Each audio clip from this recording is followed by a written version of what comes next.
আসসালামু আলাইকুম রহমতুল্লাহ। আপনারা সবাই কেমন আছেন?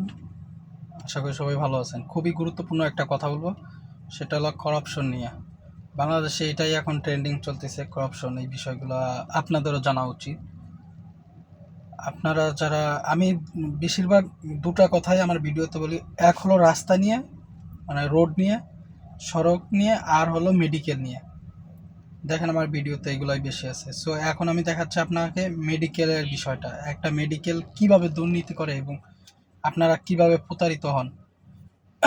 আমরা যখন প্রাইভেট মেডিকেলে যাই তখন আমরা 500 টাকা ভিজিট দিই, 300 টাকা ভিজিট দিয়ে ডাক্তার দেখাই, 1000, 1500 ডাক্তার বুঝে ভিজিট, 2000 টাকাও ভিজিট আছে।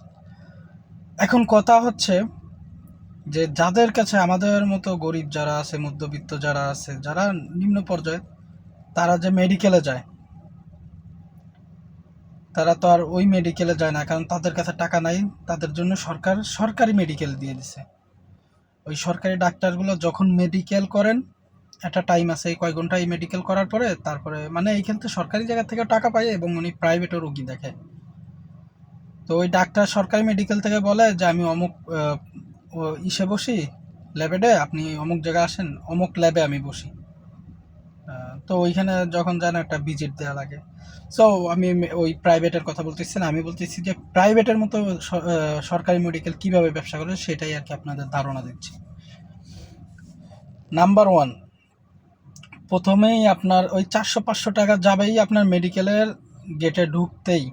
সরকারি মেডিকেলে আপনার যখন একটা ইমার্জেন্সি খুব ইমার্জেন্সি রুগী নিয়ে যখন আপনি মেডিকেলের সামনে যাবেন, তখনই আমরা সাধারণ মানুষ দেখবো যে ট্রলি নিয়ে এক একজন দাঁড়াই আছে।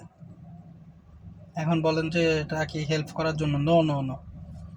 আপনি ওই ট্রলি নিয়ে যখন রুগী উঠাবেন, আপনার তো ইমার্জেন্সি রুগী সরকারি মেডিকেলে চিকিৎসার জন্য ফ্রি। এটা ওনার একটা ব্যবসা নিছে, কেউ 500 টাকা, 1000 টাকা, 3000 টাকা দিয়ে একটা ট্রলি কিনে ওই ট্রলি দিয়ে দৈনিক 5000 টাকা কামাচ্ছে। এটা একটা ওইখানে ব্যবসা। না হলে সরকারি মেডিকেলের যেই ট্রলি আছে, ওই সরকারি মেডিকেলের যারা ক্লিনার আছে এরা এই ব্যবসাগুলো করে।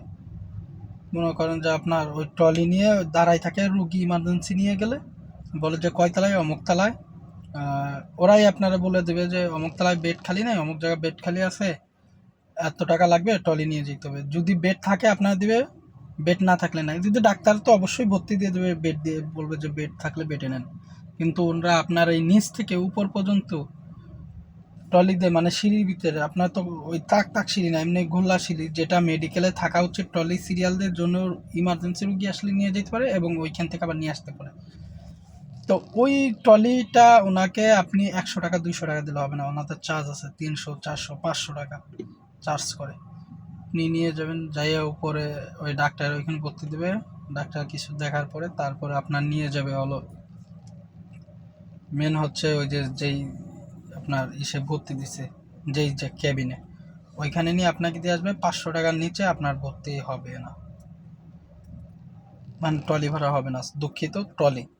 ট্রলি ভাড়া আপনার 400 থেকে 500 টাকা, 300 টাকা এরকমের। সো যখন আপনার ওই রুগীকে ডাক্তার আরও পরীক্ষা দেবেন, যেই পরীক্ষাগুলো নিচতলা কিংবা উপরতলা আপনার নিয়ে যেতে হবে। রুগী তো খুব খারাপ অবস্থা, আপনার কেবিনের পাশে টয়লেট রাখা থাকতে হবে, যেখানটা আপনি ধরে নিয়ে যেতে পারবেন, কিন্তু আপনি ওইটাও পারবেন না। সো সে কী করতেন, আপনি আবার নিচে যাবেন, কিংবা যেই ট্রলি আছে ওইখানে ট্রলি যারা টানে তাদের কাছে যাবেন। দেন হচ্ছে ওদের কাছে যাওয়ার পর আপনি আবার ট্রলি ভাড়া করবেন। আবার একটা আলট্রা হোক, আপনার ইসিজি হোক, যে কোনো পরীক্ষা আপনার, আবার সেই ট্রলি ভাড়া করে আপনার নিয়ে যেতে হবে। আবার এরকমের ডাক্তার বারবার আপনাকে, একটা মেডিকেলে আগের মতো না যে পরীক্ষা কম দেবে। এখন হলো ডাক্তার প্রচণ্ড পরীক্ষা দেয়, একটা বিষয় হলে 500 পরীক্ষা দেয়। আগে মানুষ এক পরীক্ষা দিয়ে 60 বছর, 70 বছর, 80 বছর, 100 বছর ভুগতো। আর এখন ডাক্তাররা এক পরীক্ষা 5000 বার দিয়েও মনে করেন যে রুগী বাঁচাইতে পারে না। এটা ডাক্তারি পড়ার একটা ভুল সিদ্ধান্ত। তারা পরে কোনো মতে ডাক্তারের নাম করলেই হয়েছে, নকল করে পাশ করুক আর যেমনে যাই করুক। আর যাই হোক, এখন আমি ডাক্তারের বিষয়ে যাচ্ছি না, তখন আর একটা ভিডিও বলবো। তো ওই যে যে উনি আবার আপনার কাছ থেকে 400-500 টাকা চার্জ, তো দিনে আপনার মনে করেন 2-3 বার ওই ট্রলিতে উঠাবেন, আর 3বারই আপনার 500-400 করে মোটামুটি 1500 টাকা চলে যাবে। দেন হচ্ছে পরীক্ষার রিপোর্ট, পরীক্ষা করাবেন। এই পরীক্ষা করানো নিয়ে আমি আরো একটা ভিডিও বানাবো, যেটা আপনার হলো সব থেকে আরো বড় ক্রাইম। মেডিকেলের যে সরকারি পরীক্ষা আছে না, ওটার ভিতর ক্রাইম আছে। ঠিক আছে, ওকে, ভালো থাকেন। আবার নেক্সট একটা ভিডিওতে আমি এটা ডিটেলস বলবো। এখন সময় নেই, আমি বেরোই যাব, টাইম হয়ে গেছে। ওকে, আল্লাহ হাফেজ।